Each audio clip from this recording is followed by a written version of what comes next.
آپ کو پیسے دیتے ہیں، یعنی اگر میں دعوت اسلامی کے لیے بات کروں، اور کچھ لوگ وقت دیتے ہیں، تو وقت دینے والوں کی قدر زیادہ کرنا، کیونکہ پیسے جس نے دیے نا وہ دوبارہ کما لے گا، مگر جس نے آپ کو اپنا وقت دیا ہے نا، وہ اپنی زندگی کا وہ حصہ دیا جو کبھی زندگی میں واپس نہیں آئے گا۔ واہ واہ واہ، کتنی پیاری بات ہے وہ کہ ہم بعض اوقات وقت دینے والوں کی قدر نہیں کرتے۔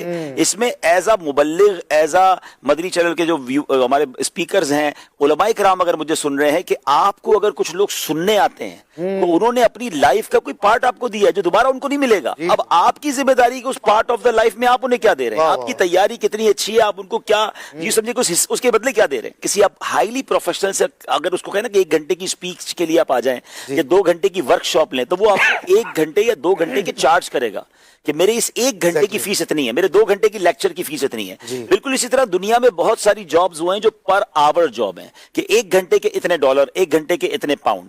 اب اگر آپ غور کریں کہ آپ 200 لوگوں میں بیان کر رہے ہیں اور آپ نے 1 گھنٹہ ان سب سے لے لیا ہے، تو ان 200 لوگوں کے 1 گھنٹے کی قیمت تو بنائیں۔ انہوں نے اپنی ایک تو زندگی کا حصہ دیا اور اس 1 گھنٹے کی کوئی قیمت تو ہے نا۔ ان 200 گھنٹے میں آپ نے انہیں کیا دیا؟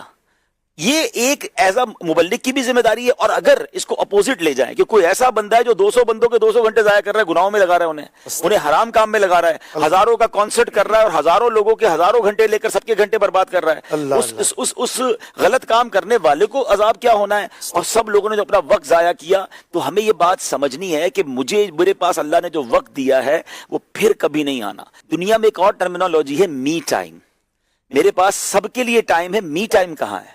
اور ہمیں اپنے ساتھ وقت گزارنا چاہیے اور اس کو انجوائے کرنا چاہیے۔ اب اس میں فکر آخرت بھی ہو سکتی ہے، اکیلے میں بیٹھ کے کچھ عشق مدینہ، کچھ یاد رسول ہے، دل میں ہو یاد تیری، گوشائے تنہائی ہو۔ گوشائے تنہائی کی بڑی اہمیت ہے اسلام میں۔ وہ حدیث پاک جس میں قیامت کے دن اللہ کے عرش کا سایہ جن کو نصیب ہوگا، اس میں ایک بندہ وہ بھی ہے جو اکیلے میں رب کو یاد کرے اور اس کی آنکھوں سے آنسو بہ نکلیں۔ تو تنہائی کا تہجد میں پڑھنا، تنہائی میں تہجد پڑھنا، تنہائی میں دعا، تنہائی میں آنسو بہانا، می ٹائم میں اینالائز بھی اپنی ذات کو کر سکتا ہے بندہ۔ آپ نے دیکھا ہوگا کبھی کبھی ہم اکیلے جہاز میں سفر کر رہے ہوں، انسان اپنی زندگی کو پورا اینالائز کر رہا ہوتا ہے، اپنی عادتوں کو اگر اینالائز کر رہا ہوتا ہے، تو می ٹائم کی بڑی اہمیت ہے۔ خود سرکار دو عالم علیہ الصلوۃ والسلام کی زندگی کا معمول یہ تھا کہ اگر ٹائم مینجمنٹ سیکھنی ہے تو نبی پاک علیہ الصلوۃ والسلام سے سیکھے نا۔ کہ آپ نے اپنے وقت کے 3 حصے کیے ہوئے تھے، ایک حصہ اللہ کی عبادت کے لیے، ایک حصہ اپنی فیملی کے لیے، اور ایک حصہ اپنی ذات کے لیے۔ تو ہماری ذات کے لیے بھی بڑا وقت ہونا چاہیے جس میں ہم اپنی نالج کو انکریز کریں، اپنی عبادت کو انکریز کریں، اپنی تلاوت کو انکریز کریں، پھر آرام بھی کریں، ریلیکس بھی کریں، اور فیملی ٹائم بھی ہونا چاہیے، اور وہ بھی ٹائم کوالٹی ٹائم ہونا چاہیے کہ جس میں آپ می ٹائم میں اکیلے میں گناہ نہ کر رہے ہوں، اکیلے میں اللہ کے قریب ہو رہے ہوں، اکیلے میں اپنی نالج میں اضافہ کر رہے ہوں۔ اور بچوں کے ساتھ کوالٹی ٹائم کا کیا مطلب؟ بالکل بچوں کے ساتھ ایک تو ان کی اچھی تربیت کریں، فیملی کو پیار دیں، محبت دیں۔